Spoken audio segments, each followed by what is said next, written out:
Hi everyone, thanks once again for tuning in. If you're at all familiar with our channel here at Racer Nation, you'll know that for my shoe reviews, I do an initial impression video letting you know how I feel about that shoe as it comes out of the box. And then, more importantly, I do a review at 300 miles to be able to let you know how well this shoe held up, how many miles you can expect to get for your money. So you ask, why am I doing a review at 263 miles? Because I simply cannot run on this shoe anymore. They broke down faster than any other shoe that I've ever had. Very disappointed in them. But before we get into the review, let's do something happy and talk about today's featured running trail. And it's actually not really a trail, it's more the sidewalks and the streets of Sirmione, Italy, which is in Lake Garda. Absolutely beautiful area. Loved our trip there. I would go back. And there's so much to see in this world, I don't usually want to go back to a spot we've already been, but I would certainly make the exception here. I hope you enjoy it.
I know most folks, at least here in America, are more familiar with Lake Como.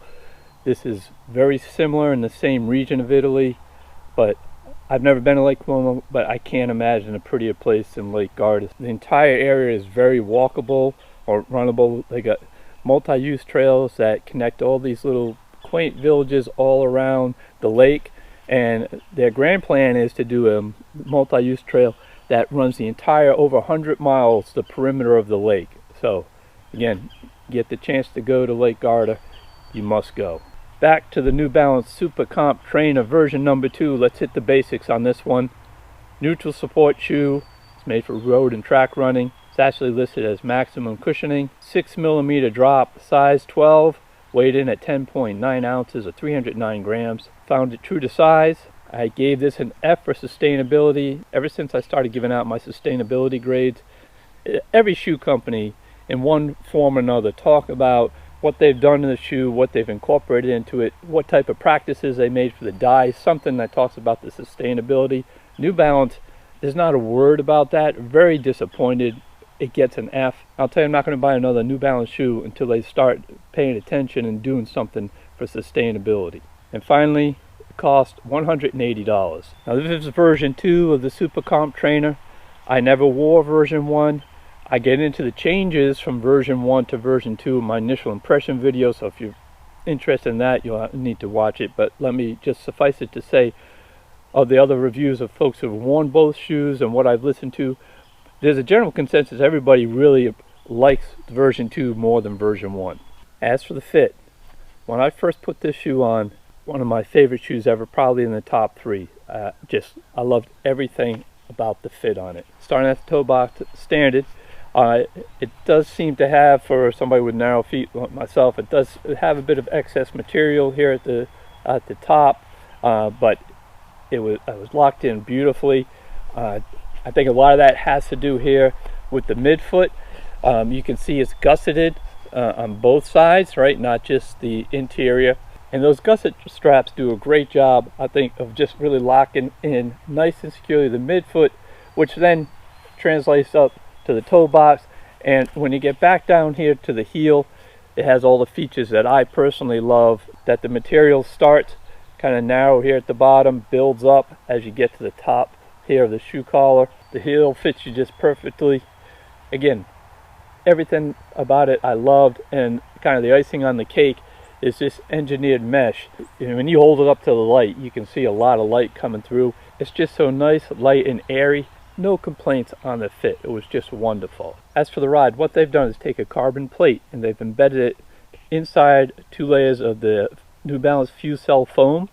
And what they've done is they left this big gap in the middle such that the shoe, when you hit the ground, it has that gap. It has room for that carbon plate to compress, load up with energy, and then snap you back forward on liftoff. New Balance refers to this as their energy arc design. And here's the fuel cell foam within it. Overall, the ride just wasn't great for me. New Balance touts this as a daily trainer built for speed. I get the speed part. It seemed the faster I ran in the shoe, the happier the shoe was. If I had tempo days, good. If I ever did track speed workouts, great. But for every other run, not so great. It's funny, I felt like I was the one holding this shoe back, that all it wanted to do was go fast. But speed work is maybe 15% of my workouts, and so really for the rest of the 85%, it was good, but the way it felt, the fit and all, I was just thinking, man, I'm gonna love this shoe, be running all day with it. It just seemed to miss the mark. So for me, this really is not a daily trainer. It would be a good speed workout shoe, especially folks who do a lot more speed workout and they're looking for a day for a shoe that has more cushion than most of your speed shoes. Here you go. But there was a much bigger flaw with this shoe, and we'll get into the grip and wear. The grip first, I would say it was actually probably even a little above average. Again, I liked it was part of the fit. When you're running around, it just seemed like it gripped everything, was ready to go. So as far as the grip, it was a bit above average. But as for the wear, boy, this shoe was awful. I was surprised. Even in my initial impression video, I did that at 59 miles, and I remarked about how much wear there was on this right shoe, in particular on the heel, on the heel striker and where I land. But I thought perhaps it would just plateau at some point and the wear would kind of level off and the shoe would hold up fine for several hundred miles. That was not the case at all. Here's the timeline for this one. But mile 87 on my right shoe, I had worn through this green rubber outer protection. I had already worn through to up here into this fuel cell foam. Mile 123, this right heel had become very ragged. Rubber was just falling off all over the place, and I could feel it's just a little bit different on the landing. By mile 178, I then wore through on the rubber on the left shoe. That's only mile 178. Both of them I've already worn through. But I said I'm going to stick to these shoes for 300 miles because that's just what I do. But then just this past weekend, I ran the New York City Marathon. We'll be posting that video in another 3-4 weeks. Boy, you can't beat a major marathon. Fantastic time. But I wore these, and that was mile 263. And when I was done with the marathon, I said, I am done with these shoes. As you can see, that it is so worn here on this side. Even the angle, it kind of comes with the curve is gone, it's flattened out a bit, and again this rubber's just fallen off. So I didn't even make it to 300 miles. This is far and away the worst any shoe I've ever had, and I've been doing this now for 5 years, has worn. I can always get at least 300 out of them, and always a matter of how many more than 300, because most shoes are engineered for that. Not this shoe. And I'll tell you the other thing that starts to happen as this wears through, really 3 different things. As I said, the ride wasn't just as good. You can just tell a little difference when you're hitting and landing just on this fuel cell foam. 2, the stability of the landing, which I like so much when I had the fit. You just don't have the same integrity on these shoes as they start to fall apart like this. And 3rd, the grip just isn't as good either. So as soon as this starts to happen, it's time to replace the shoes. So even though I pushed this to 263 miles, I'd say for at least the last 100 miles, I don't think these shoes were helping me at all. They maybe were even a hindrance. So the bottom line, I don't think you're going to get more than 175 miles out of this shoe. And since the shoe costs $180, it's pretty simple math. you're paying like $1 per mile for the shoe. That's a terrible return on your money. This shoe stands out as the DeLorean of shoes. Looks great, feels great, nice and shiny, built for speed, but the minute you take it down Main Street, you're going to start having problems. And if you don't know what the DeLorean is, go watch Back to the Future. If you do know what the DeLorean is, then you're probably in the Masters category run group like I am. With all this being said, I do go back to my initial impression and really how much I did like the shoe. And again, it is great when you do speed workouts, so for certain folks out there, I could see where they would really like this shoe. It would have a place in their rotation.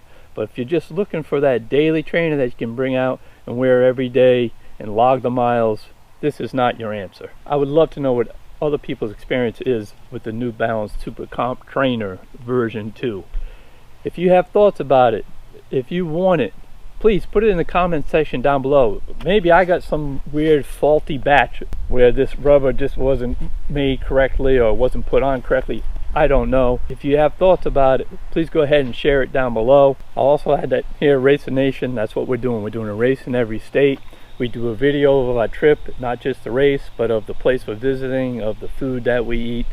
Besides the state races, we also have a category for major marathons, and last weekend I did the New York City Marathon, so we'll be posting that video hopefully another 3 to 4 weeks. So if you go ahead and consider subscribing, then you'll know whenever we post one of the shoe reviews or if we post one of our races. So thanks so much for watching. If you like the video, please give it a thumbs up. And remember our motto here, Race Nation: exercise, explore, enjoy. Sign up for a race and get out there and race the nation.